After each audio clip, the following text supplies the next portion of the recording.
사순절이 시작이 되었습니다.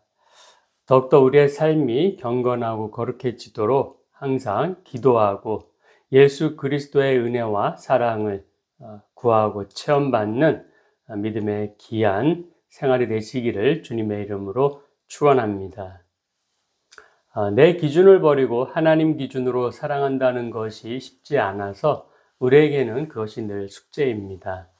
뭘 어떻게 해도 나는 나를 가장 많이 사랑합니다.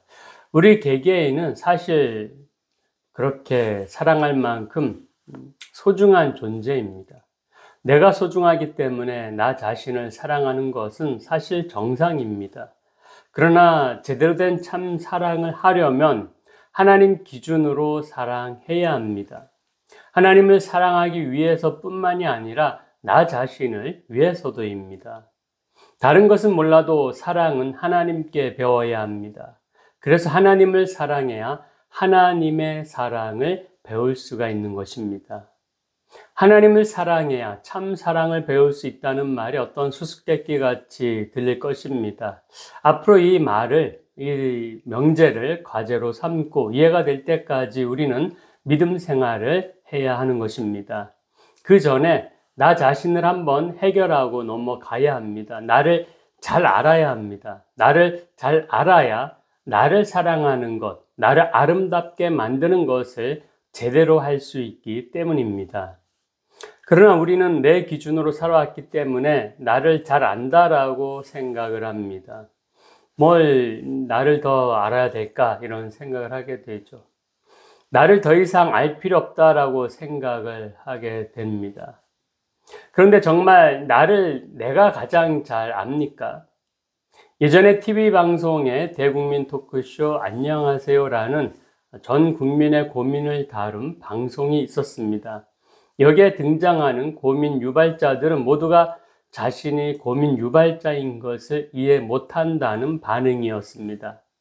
방송에 참여하는 MC들과 게스트 또 방청객들을 비롯해서 TV 밖에 있는 시청자들까지 모두가 그 고민 유발자 때문에 답답해하는데 정작 본인은 이해를 못합니다. 자신은 문제가 없고 떳떳하다라고 여기기 때문입니다. 자신을 본인은 모른다는 증거가 되는 거죠. 나 자신을 스스로 모른다는 증거입니다. 물론 극단적인 예이고 모두가 그런 것은 아니지만 자신에 대해서 자신만만한 것만큼 위험한 것은 없다는 것을 말씀드리고 싶은 것입니다. 자기 자신을 자기가 제일 알아서 자기 뜻대로 행동하는 것을 주관적이라고 말할 수 있는데 한편으로는 자기 기준의 사람이라는 뜻도 됩니다. 자신을 주관적으로 자기 기준으로 보면 대부분 확대 해석하는 경우가 큽니다. 긍정적인 사람은 그 생각이 지나쳐서 내가 최고다, 나만이 가능하다, 할 수 있다라면서 자만해합니다. 반대로 부정적인 사람은 나는 안 돼, 뭘 해도 안 돼, 나는 못해 이렇게 의기소침해집니다.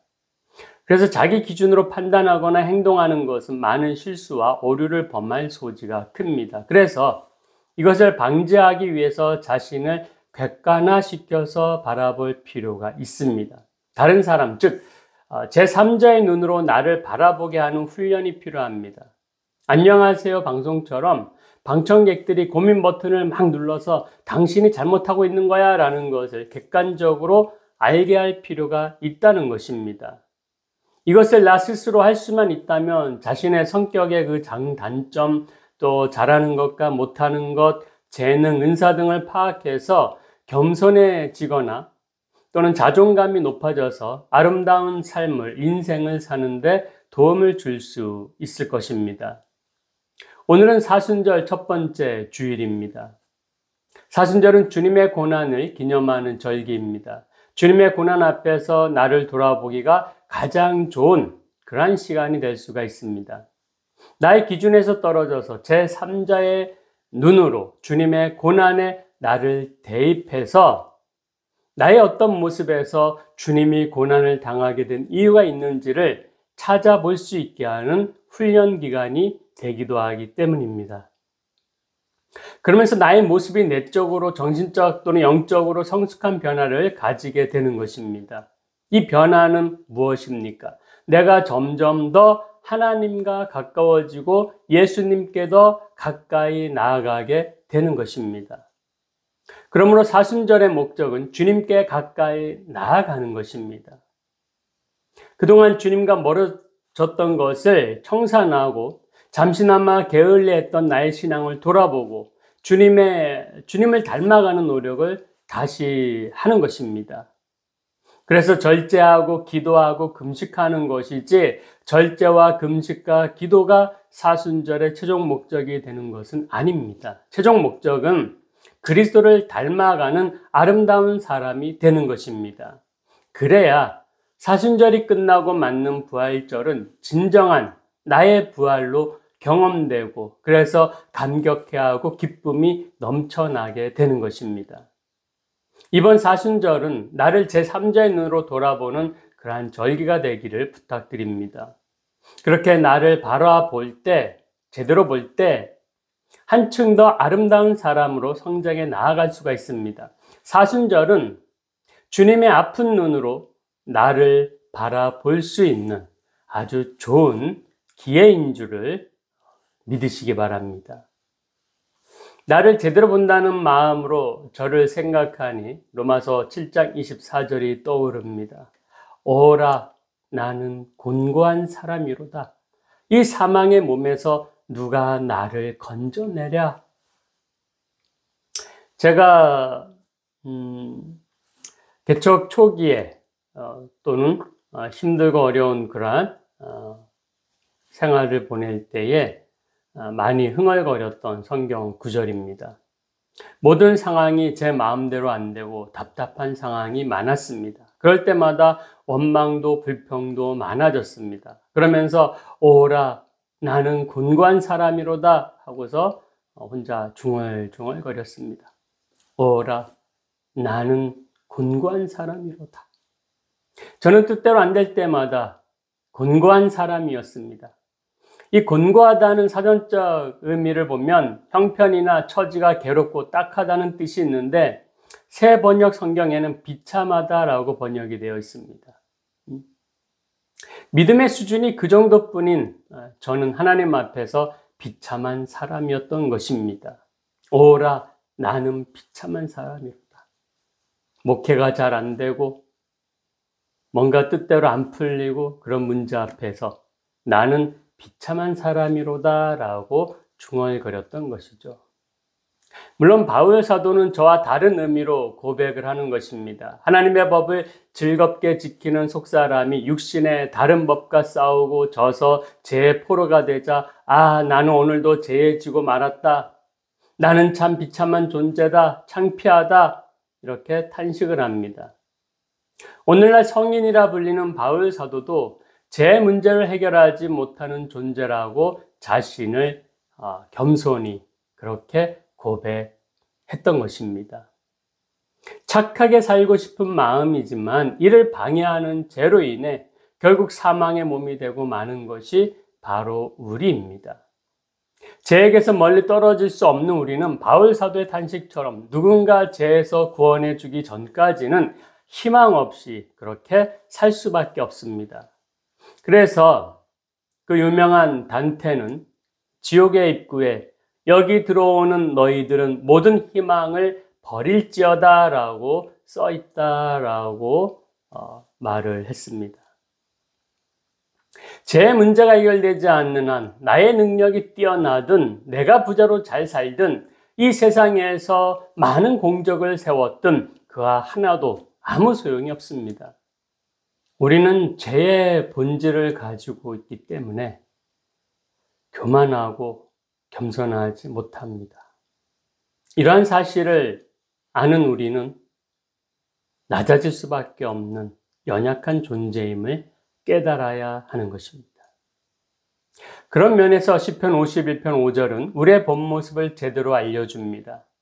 내가 제약 중에서 출생하였으며 어머니가 제 중에서 나를 잉태하였나이다. 내가 안 그래야지 하면서도 많은 죄를 짓는 것은 죄인으로 태어났기 때문이라는 시인의 고백입니다. 결국 죄인이 우리들의 본 모습입니다. 그 중에는 괜찮은 사람들이 있는데 그것도 괜찮은 죄인일 뿐입니다. 여전히 하나님 앞에서는 죄인입니다. 죄인이 우리가 어디에서 언성을 높이고 잘난 척을 하며 살겠습니까? 그래서 지혜롭지 못한 어리석은 자는 죄를 숨기고는 허세를 부릴 뿐인 것입니다. 1629년에 그레고리 알레그리가 작곡한 합창곡이 있는데 이 곡을 교황청은 오로지 시스타나 성당에서만 연주하게 했습니다. 노래의 아름다움이 주는 이 홀림에 넋을 빼앗기는 사람들이 걱정이 되었고 어쩌면 너무나 아름다워서 신을 잊게 할지도 모른다는 이유였다고 합니다.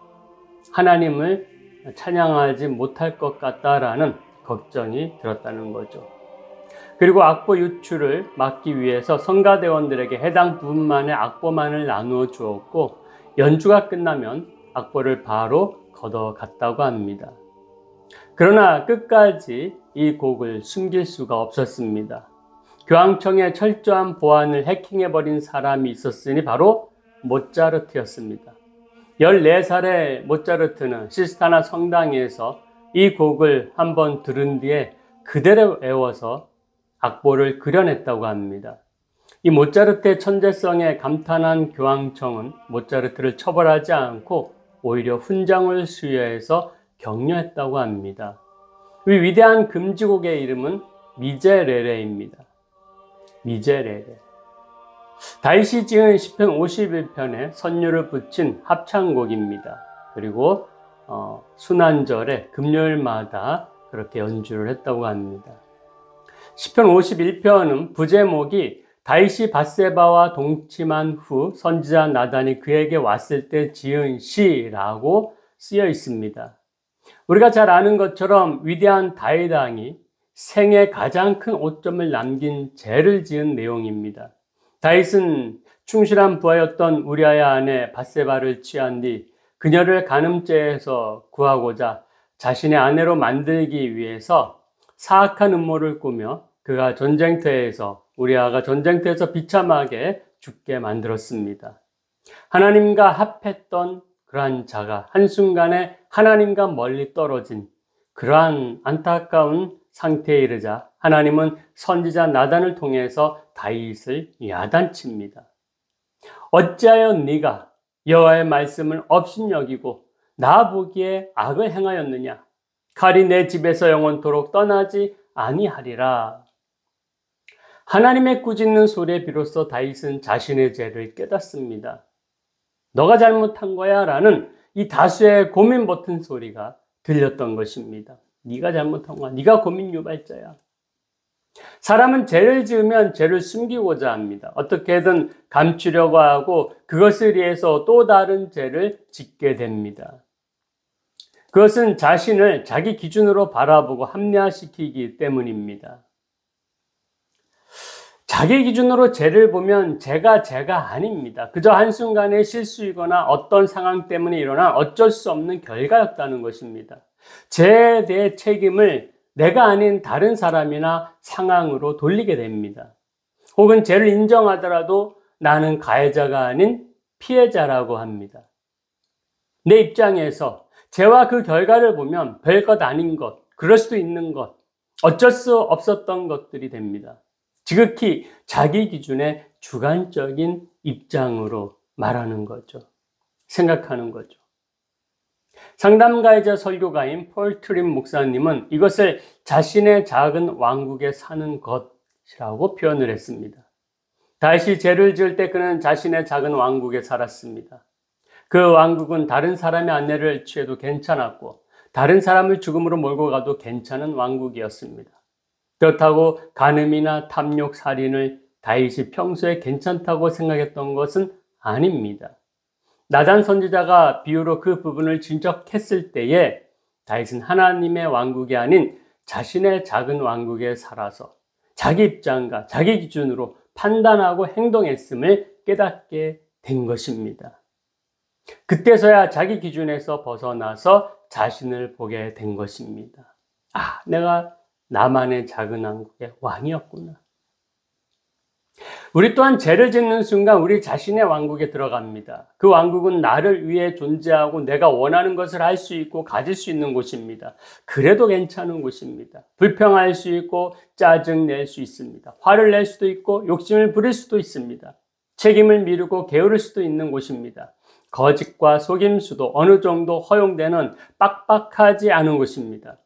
다른 사람 얘기를 재미로 할 수 있는 곳입니다. 나에게 정말 편한 곳입니다. 왜 그럴까요? 정답은 내가 그 작은 왕국의 왕이기 때문입니다. 죄는 어떤 모습이든 왕이신 하나님을 몰아내고 내가 왕이 되는 것입니다. 그것은 반역이고 쿠데타입니다. 그래서 성경은 죄인을 하나님의 원수라고 부릅니다. 이것은 구원받은 자든 그렇지 않은 자든 다 마찬가지입니다. 내가 왕이 되는 것, 하나님을 몰아내는 것입니다. 왕이신 하나님. 구원받지 않은 자는 그런 삶을 지속적으로 추구하고 있고, 구원받은 자는 그런 삶에서 지속적으로 벗어나려고 하는 것에 차이가 있을 뿐입니다. 하지만 어떤 경우든 죄는 그냥 가볍게 넘어갈 수는 없습니다. 분명한 것은 내가 왕이 아니기 때문입니다. 나 스스로 해결할 수 있는 문제가 아니라 하나님 앞에 서야 해결해야 되는 것이고 해결 가능한 문제이기 때문입니다. 그 해결 방법은 바로 하나님 앞에서의 회개입니다. 다윗은 이스라엘을 통일하고 하나님의 축복을 받고 큰 영광의 시대를 열었습니다. 이후 다윗은 이스라엘의 모든 왕들의 모델이 되었습니다. 다윗은 선한 사람이었습니다. 하나님과 항상 교통하는 영의 사람이었습니다. 그래서 그가 노래를 부르면 듣는 사람이 머리가 맑아지고 하나님의 은혜를 알게 되고 함께 송축했습니다. 그랬던 그가 범죄할 줄을 누가 알았겠습니까? 다윗은 나단 선지자의 호통에 정신이 들면서 자신의 본 모습을 제3자의 눈으로 보고 깨닫게 되었습니다. 아, 나도 천생 죄인에서 벗어날 수 없는 존재구나. 죄 많은 존재구나. 죄인이구나. 이렇게 깨닫고 죄를 회개했습니다. 다윗은 자신의 죄의 심각성과 깊이를 깨닫고 통회하고 상한 심령으로 하나님께 부르짖어 회개했습니다. 사실 최고 권력자인 왕이 자신의 죄를 회개하기란 결코 쉽지 않습니다. 그 당시 왕의 지위는 사람의 생사 여탈권도 함께 가지고 있었습니다. 부한 사람 죽이는 것은 왕으로서 일도 아닙니다. 그러나 다윗이 진심으로 회개할 수 있었던 것은 진정한 통치자 왕은 하나님이시다라는 사실을 잊지 않았기 때문입니다. 하나님 아래 인간은 모두 다 평등합니다. 인간이 인간의 생명을 좌우지할 수가 없고 힘이 있다고 욕심대로 뺏을 수 없는 것입니다. 하나님이 왕이심을 믿을 때 그리고 거기에 순종할 때에 공의와 정의가 이 땅에 펼쳐지게 되는 것입니다. 이 지구라는 땅 위에 전쟁이 있고 분열이 있고 서로 적대하는 것이 생기고 왜 이런 문제가 일어날까요? 하나님을 왕으로 인정하지 않는 사람들의 그 불경건의 이유가 원인이 있는 것입니다. 다윗은 자신이 왕이 되었던 사실과 죄인된 사실로 가슴이 찢어지는 아픔을 느꼈습니다.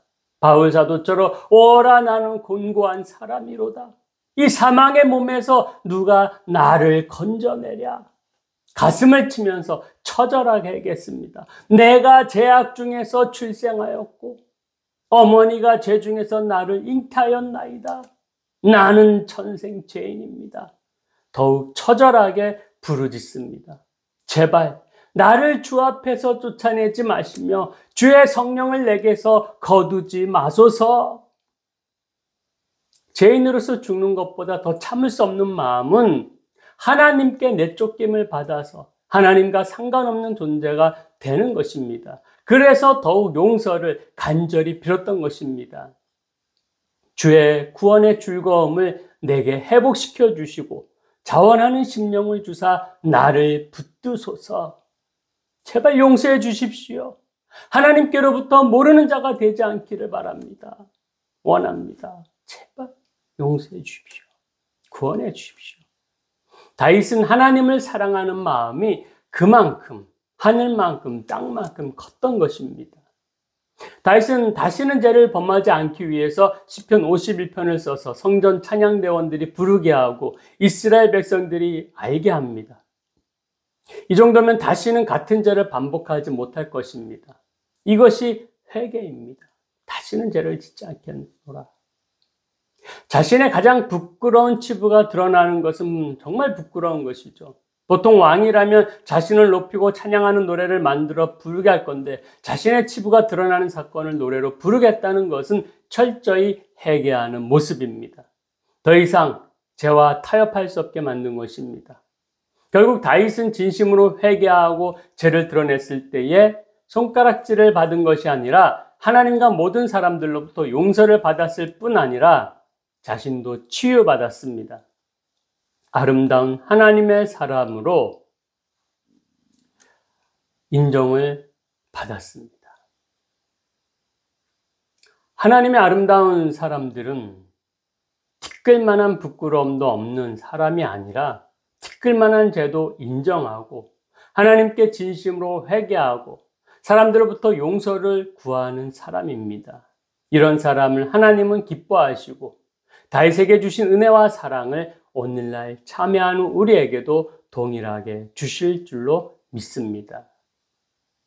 너무나 아름다워서 100년 동안 금지곡이 된 이 미제렐의 참회곡.